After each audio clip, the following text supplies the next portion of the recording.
changes the behavior of controlling the FOS pathway in sperm development, and only these guys, all right, what's going on?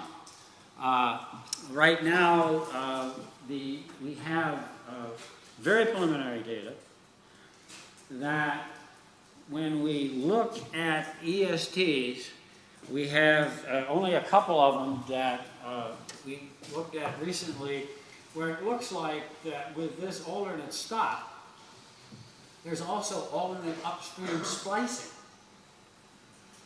that needs to be verified.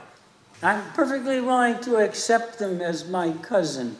You can see this piece of interbreeding left between Homo sapiens and the Neanderthals, that this group here that moved out of Africa was really quite small, maybe a few hundred. Because if it had been, somebody pointed out, it had been 10,000, that you'd have to have an awful big X-rated party to be able to still see any of this. And we still can see this 4% pretty cleanly in the genome.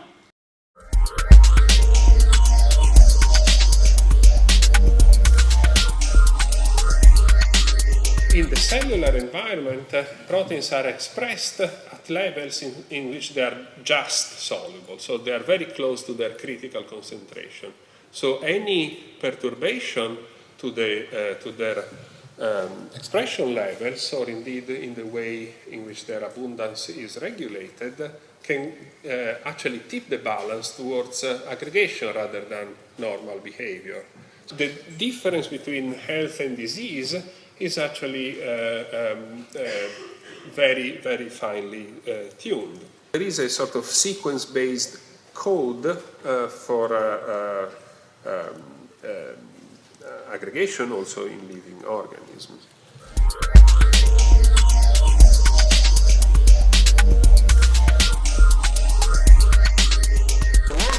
The principle is to gradually, make it, stronger and stronger, but not only adding things, resource, because if you just add resource, yes, it's nice, but you need tools. So we want to have data, state-of-the-art data mining tools, and that's why we want the API, because it's no way we're going to develop those tools all by ourselves. So our people which are specialized in building very nice tools, then what we want to make is that they can plug those tools on top of NEXtprot instead of trying to reinvent the wheel. We want to also allow some form of social networking functionality to enable modeling of hypotheses inside the frameworks platform. We're a long way away from this. Anyway, let's go to NEXtprot. What it is that it is a comprehensive resource that we're building in the last 2 years that complements what is being done mainly at SIB and EBI, but also at PR on SwissProt in terms of human protein annotation.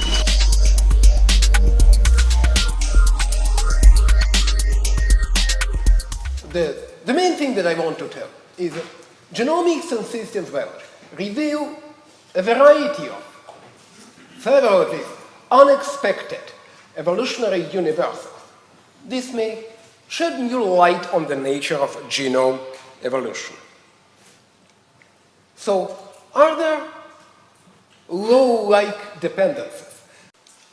So basically, I tried to convince you, I don't know how successfully, that the quest for simple law-like regularities underlying evolution of the genome and the cell, perhaps the organism, might not be quite futile.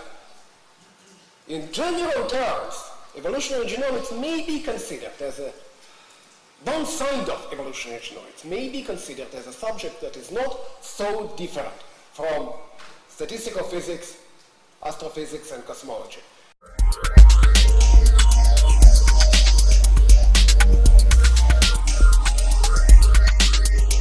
And we thought that maybe we could make better alignments by using a bit more of what we understand about what happens in evolution. And we felt there were deficiencies in existing methods. So I've avoided working in alignment for many years because it seemed too hard, and eventually was persuaded by someone who wanted to work as a postdoc in my group, Ari Leutneuer, who is largely responsible for a large amount of the work here. most alignments are wrong. Even using our method, most alignments are wrong, but we think they're less wrong. But alignment is really hard. So at least what we should do is try and remove sort of systematic errors and think of clever ways to do it.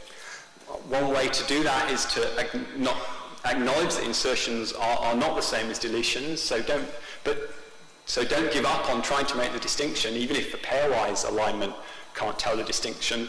A larger evolutionary analysis can see that distinction. Alignment's about sequence evolution. I think I've made that clear, that that's what I think. We can use information about what we know in general terms. You know, textbooks tell us roughly what genomes look like, roughly what proteins look like. We can use that general knowledge and work out the fine details along the way. And of course, alignment isn't the aim in itself, but many evolutionary downstream analysis is improved by using good alignments.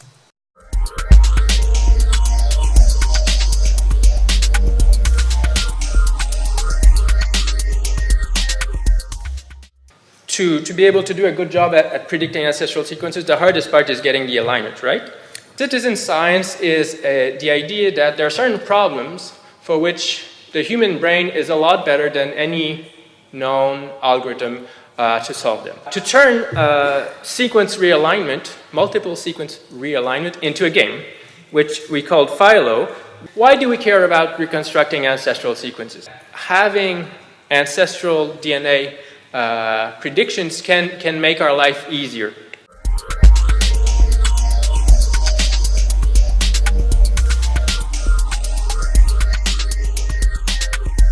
So this talk is going to be hexaploidy meets gene order reconstruction, because two things are coming together. And we notice that these fragments, which as far as we know, as far as our methods know, we're all independent fragments, tend to be ordered according to the triplication colors.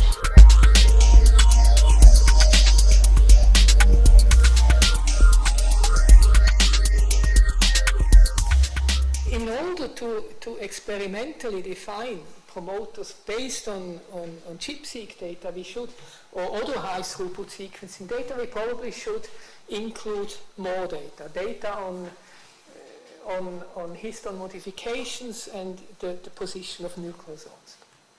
The transcriptional activity as such does not distinguish between enhancers and promoters. Promoter is not anymore a region where transcription starts, because that applies to many enhancers, but it's a region which has a very particular nucleosomal architecture with specific histone marks. The partitioning of the promoters from EPD new based on histone marks leads to clearly distinct subclasses of promoters. It would be interesting whether these subclasses are reproduced by other histone marks. The subclasses mostly differ by the ratio, in this case of poles 2 versus H3, K4, and E3, and by the extent that the signal propagates in the upstream region.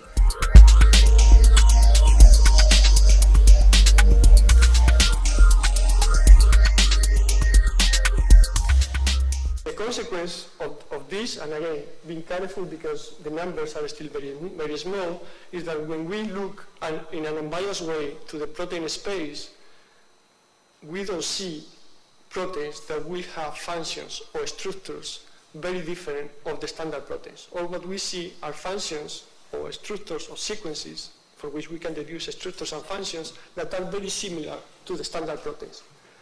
So after that, I'm still back to the same question. What are the proteins? Are actually the proteins product of alternative splicing produced as proteins?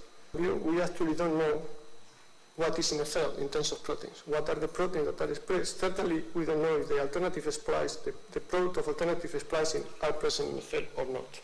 It's interesting that after all this work in alternative splicing at the mRNA level, we still actually don't know what are the consequences of splicing at the protein level.